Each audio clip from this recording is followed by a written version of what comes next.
Hello there, Salim Omar here from the Straight Talk about Small Business Success podcast. Welcome to another episode. I've got an amazing guest with us. His name is Matt Davis. Matt, welcome. Hey, thanks. I am thrilled to be here. Awesome. Really looking forward to this. Matt is an attorney and entrepreneur that led his solely owned firm, Davis Business Law, through over 1,000% growth over just 6 years, making it one of a very rare law firms ever to make the Inc. 5000 list. The firm currently has offices from Dallas to Kansas City. Martindale Hubbell recognized Davis with, Matt with its prestigious AV rating as one of the most preeminent attorneys in America for demonstrating the highest the highest levels of skill and integrity. It's got over 25 years experience helping business owners with the legal and entrepreneurial matters. Wow, that's quite an achievement, Matt. And as I was preparing for this, and I told you earlier before we got on that's an amazing growth. I mean, 1,000%, and to become, to get on the Inc. 5000 list, that's quite an achievement. Well, thanks. We're having a lot of fun doing it. It's been challenging. Don't get me wrong, but we're having a lot of fun doing it. I got to update that bio too, because we've opened an office down in Austin now. So there you go. So let me ask you this. What's been your inspiration? Why grow so much? What's been behind that? Well, I kind of joked that I had a midlife crisis and started a law firm. And then I live in a small city out in West Oklahoma. And we were here, and then we said, okay, well, let's go to Oklahoma City. And we set up a branch there, and it started growing. And so we said, well, let's go to Tulsa and Wichita. Everything's an hour and a half away. And it sort of happened by accident. We just realized we could do it. And I like to joke that we're just a bunch of dumb Okies wandering around, and we're too stupid to know that we can't do it. So we just keep doing it. And then we went to Kansas City and Dallas, and then we just added Austin and Fort Worth. And a lot of people don't realize that Fort Worth and Dallas are not the same city. Just ask anybody from Fort Worth. So and Arlington is in between, and I went to college in Arlington. Oh, okay, yeah. Yes. And it's pretty funny. I mean, we opened that Fort Worth branch, and all of a sudden we just started getting tons of business over there. But it sort of happened by accident. We said, oh, well, let's try it. And then we said, okay. And so what we do is we'll plant with one attorney in the market, and then it grows. And it's been a really good business model for us. Yeah. As you look back, what are some of the things that you feel like you've done well that's led to your growth and led to your success? Well, the key thing, I just wrote a letter to a friend of mine in St. Louis, because we're in a entrepreneurs organization, lawyers group, and he asked if we all would share our strategies with him. And I started to send our strategic documents, but then I said, no, I'm just going to tell him actually, I sent him a book, and I said, our key strategy is to build a tribe. We're in professional services. And so it's about building a culture that people want to be a part of. And so it's about understanding what all the other companies, all the other law firms do wrong. And, most law firm ads read like, hey, would you like to be a douchebag to the rest of humanity and wear a gray suit? And we talk about actually helping people. And, when somebody sees that ad that is naturally a member of our team, they go, that's where I want to work. Mm. And so I think we've done culture pretty well. Mm. Mm. Got it. Good. Yeah. What else? And then we'll drill down on some of these. Well, culture, and I'm pretty attuned. I've always called it the word problem, And, Solomon said there's nothing new under the sun, right?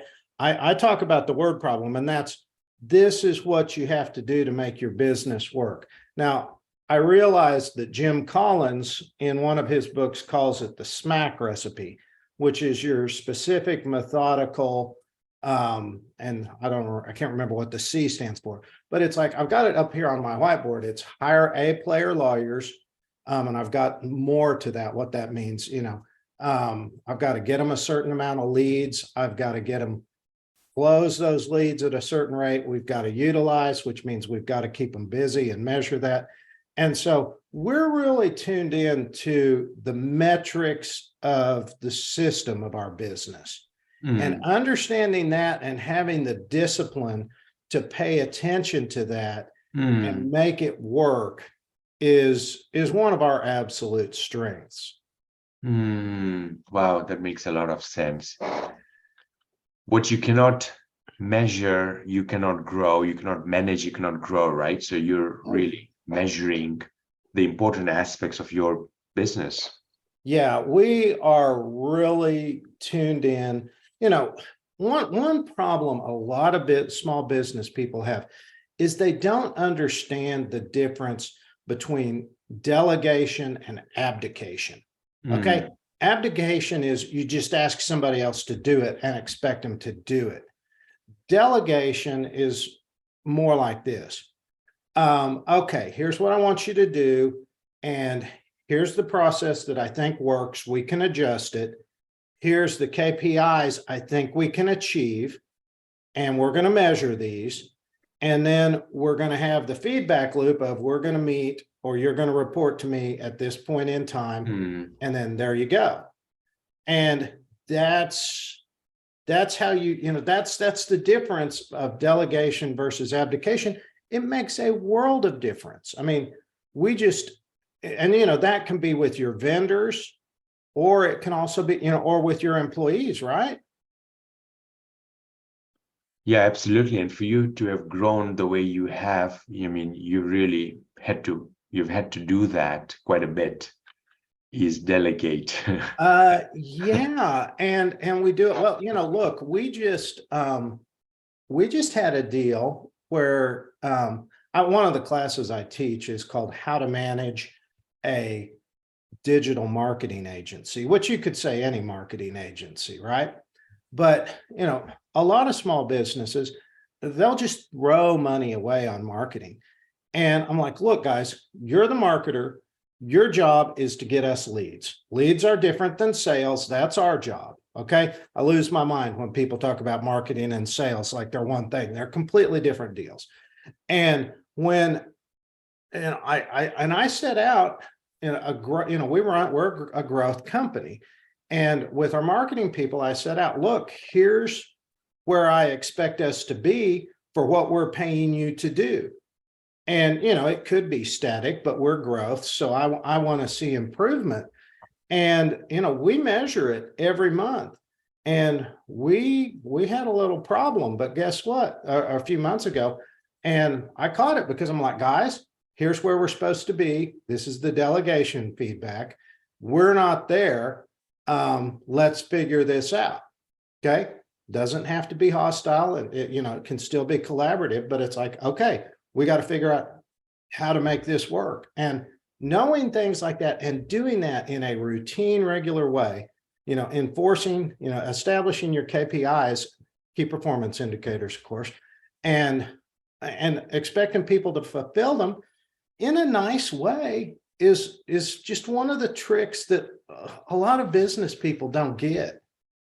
What would you say is like the number one mistake business owners make? Well, I think ultimately it relates to what I was just talking about in both ways. I think they fail to go learn. Again, I call it their word problem. Jim Collins, who's a lot smarter than me, calls it the SMAC recipe. They don't go figure out, what they have to do to make their business work. First of all, the pieces of, for us, I'm looking up here at my whiteboard because it's right across the top of it, hire A players. get them certain number of leads. And I know what A players look like on our team. So some of it's qualitative, but a lot of it's quantitative. I mean, I know it's up here. I've got to get our established attorneys in established markets 10 leads per month because I know about where they're going to close. And I know what I got to get a new attorney in a new market. So, and then I know what rates we got to close at, and we measure those. I'm say to the attorneys, hey, we're going to get you the leads, go close them. And again, here's where we'll see a delegation loop of, okay, here's about where you ought to be. Okay. On average, the leads all look the same. So they go, oh, well, some of these leads are crap. I go, I know, but law of averages, everybody's getting X percent that they ought to be closing. Right. And I'm like, I'm not judging you. If you can't figure out how to do it, I know the tricks of the trade to get in and teach you how to close leads. So again, to answer your question, number one, figure out your SMAC. Again, your system. It's systemic, methodical, and consistent is what that stands for. But it's what you have to do. Figure out your word problem, whichever one you want to call it, and then build those feedback loops in there. Man, that's small business owners do a horrible job at that. So I want to shift gears, talk about protection. How can business owners protect their business? What are the tricks to doing that proactively? Okay, I love to talk about this. I was just working on this weekend because I was doing some upsell marketing material. Here's the first thing I want you to get. There's 3 sources of all your threats. Almost every problem you're going to have in business comes from one of these 3 things. Number one is, I call it catastrophes. You can call it bad luck. You can call it disasters. You can call it sucker punch, all those being synonyms. Everybody's going to get them. It's not a question of if they're going to happen, it's when they're going to happen and how bad they're going to be. And so one thing we really teach and we work with our clients to do is let's brainstorm those. Let's brainstorm what can go wrong. We've got a couple tools that we use to do that. And we do it too. And by the way, it's one of the reasons we don't get sucker punched very frequently. So let's put that. Catastrophes. Number one, brainstorm your catastrophes. Number 2, second source of threats, your own ignorance, skill sets you need to learn, because life is ultimately just a series of mastering skill sets. And you're a CPA that going through business, you have to master a series of skill sets, whether it's hiring or whether it's recruiting or whether it's accounting or, your production. There's, and a whole bunch of aspects of your production. And in business, you have to be really serious about what you're ignorant about. And that sounds, kind of harsh. I'm trying to be harsh because I'm trying to agitate the problem. And then the way you fix that is you go get educated. And, the resources out there available are so huge. People ought to be able to go learn stuff. And by the way, back over to catastrophes, you fix those by either preventing them or preparing for them. Okay. Third source and this is how you proactively protect your business. I call it ineptitude. You can call it lack of discipline. You can call it slacking off. Again, synonyms. And you'll see this more in established companies. They start to rest on their laurels. They stop following the disciplines that made them great. They stop following and enforcing those feedback loops that I talked about earlier. And then disasters happen, And so really that's a question of discipline or habits and enforcing them and making sure you follow through. If people will ask themselves questions about those 3 things, brainstorm, then they can, as we say, deal with those vulnerabilities so you can capitalize on your opportunities. That's great. Now You recently wrote a book, and it's an interesting title. And I'm curious, why did you title your book The Art of Preventing Stupid? Well, look, we all do stupid stuff in business, right? I mean, it happens on a day-to-day basis. And my goal is to prevent as many stupid, unforced errors as I can. Okay. I just gave you a tool that part of the tool that we do to deal with that. And, I'm trying to provoke business owners to go, guys, let's take a break. Let's back up. Come on, let's back up here and let's work on doing some proactive prevention. I mean, I titled it to go, guys, smack upside the head. You're not 25 foot tall and bulletproof. I know that. I've practiced law 25 years. You see it too in your business. And I'm trying to agitate them to go, look, I get that business owners have a lot of bravado, a lot of push forward, and they're really good at their strengths and they're really good at just charging forward. But the business leaders that really dominate the playing field are the ones that will step back, deal with those vulnerabilities. And that's what I'm trying to get business people to do. Now, in your book, you talk about all business being a series of circular systems. What do you mean by that? Okay. Yeah. And what we do now, the first book is called The Art of Preventing Stupid. The second book takes it up a notch. It's called The Strong Protected Business. I haven't published that yet, but I'm planning on doing it shortly. Okay. So what we do is we take those three sources of threats, and then we look at 7 systems of your business. First one is you. The business revolves around you, particularly if you're a small business, you're the owner, you're the manager. Then number 2, you're going to have some employees. Now, when you start out, it can just be you too. And number 3, you're then going to have to do the work. We call it production. Okay. And, you can have a threat in your production. Okay. And then 4, you got to measure the production. 4 is you have to have facilities or a plant where you do your work. Now, some of that can be mobile, and a lot of facility stuff's getting virtual now. But, so maybe your facilities is just the digital world. And then 5 is your metrics. I've already talked a lot about metrics and how you measure what you measure. And then you've got marketing, 6, and sales. So those are 7 systems. And by the way, then, your sales determines how many employees you need to do the work. And so that in and of itself creates a feedback loop.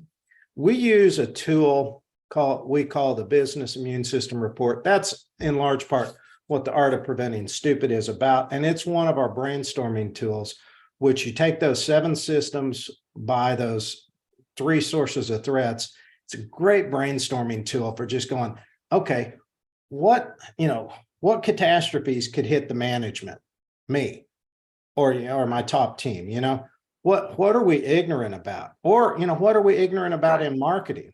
And so that's what I'm talking about 7 systems. It really provides a great framework, particularly when you put it together with the sources of threats to go, oh, that's what I need to deal with.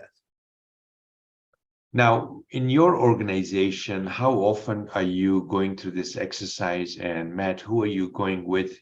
Do you have a leadership team, a management, leadership team that you're doing this, and how often? Yeah, we do it every quarter and at our strategic planning meetings. And we take it all the way through. The Strong Protected Business book maps out a few further steps, and all those tools they're up on our website, which is Davis Business Law, in the resources tab. But we do it every quarter, and what it really does is it instructs the rest of your strategic planning. You're probably familiar with SWOT analysis, where you draw a little X on your board. What are our strengths and weaknesses, opportunities and threats? This is a much more robust way of dealing with your weaknesses and threats, which again, I just maintain businesses tend to be that's their weakness, that, they are not as good at dealing with their weaknesses and threats as they are with their strengths and opportunities. So we're just trying to help them build some muscle there. Nice. Yeah, that's great. What are you've built a team to grow the way you have. What are the best tools that you've used for recruiting team members? Now, you gave me a heads up on this, so I have a prop, and you don't always get to use props on podcasts, but this book is called Hiring for Attitude. And this is it's a great book. We use that for all of our recruiting, and we're real hardcore about who we let on our team. And we want them that we want to love to work with, that embody our core values. And that's who we're going to let on this team, because we want to love working with them. Most law firms just go around hiring attorneys with a bar card and a pulse. And I went through last year, we thought we were going to open a Houston office. I went through 75 attorneys, interviewed 3 or 4 of them, and walked away. I just said, I don't like any of them. We don't want to do it. And, it's just, and frankly, we have the luxury of doing that more now. It was, what we had to, when your business is small, it's hard to recruit. And, people see us now, and recruiting is actually easier as we have gotten bigger. How important is, I know culture is important in an organization, but, how important, in your words, is it? And what are some of the things you're doing to elevate the culture, the core values? Culture, it's sort of trite to say it's everything, but, our core values are believe and protect their dreams. And that goes internal as much as external, because, Richard Branson teaches you take care of your team, they'll take care of your customers, right? Create solutions, constant contact and teamwork equals dream work, right? I will hire and fire based on that. That's if I'm like, hey, this person just doesn't get our core value. If they're a problem bringer instead of a problem solver, we don't want them around. And it's essential to our success. It's essential to our effectiveness. It's essential to our recruiting. And frankly, it's essential to my job satisfaction and everybody's job satisfaction. Now, we do morning huddles by Zoom, just to get everybody together. We do happy hours, virtual. And then this is really critical for us because we're spread out. And I'd commend it to you. We do retreats every year where we get everybody together, and not only all the employees, but all their spouses and significant others, because, I want those spouses or SOs invested in the company and happy, that they're getting some benefit versus, what are we going to do? Take John Sill from Wichita for 3 days and leave Audrey at home? We're not going to do that. We're going to take her winer and diner. Once a year, the retreat? Twice a year. Twice a year. Twice a year. And, we drop a lot of money on that, but, we save for it because, we're good at money management too. But, it's, that's critical. And we would not be where we are if we did not invest in that. And, there's a lot of tomfoolery that goes on. And we were over at the lake at the Blind Swine at 2 a.m. a couple of years ago, doing karaoke. And the bartender goes, "Hey, did you guys all grow up together? Because you party like you did." And I'm like, that's what I want to hear. Yeah, that's culture. Yeah, that's cool. Are these like 2 days, 3 day retreats? We do a party, always on a patio, always outside, never in a room. And then that's Thursday night. And then Friday's a learning day. We'll cuss and discuss and work through stuff. We'll have some scheduled things we want to talk about. And then we go to a nice dinner. And dinner's important. And what's important is we always sit at long tables. And the wine better be on the table when we get there, or I kind of lose it, because I want I don't want people at round tables because everybody feels awkward. This sounds silly, but it's super important. Everybody family style. Here's your wine. Here's, let's have at it. And then Saturday, it depends. Sometimes we'll stay all day into Sunday and do, we've had a lot of different outings. So I think this time we're just going to have brunch and go home. Nice. Good. The time's flown. This has been very insightful. Really appreciate everything that you've shared with us. I want to ask you, what's the best way for folks to reach out to you? And then I want to kind of circle back and just ask for last bits of wisdom. So first is, what's the best way to get a hold of you? Our website is davisbusinesslaw.com, and we've got some great resources up there, particularly for small business. Our strong protected business checklist is really good for small businesses to go, hey, maybe I need to worry about this now or later. We looked at all the things that get our clients in trouble, right? And then we sort of staged it out for the size of their business. And that's a really good tool. So yeah, just have them go to the website. That's awesome. Great. Thank you, Matt. And final question is, last bit, you've shared a tremendous amount already, but I'm going to squeeze you for one last bit of wisdom.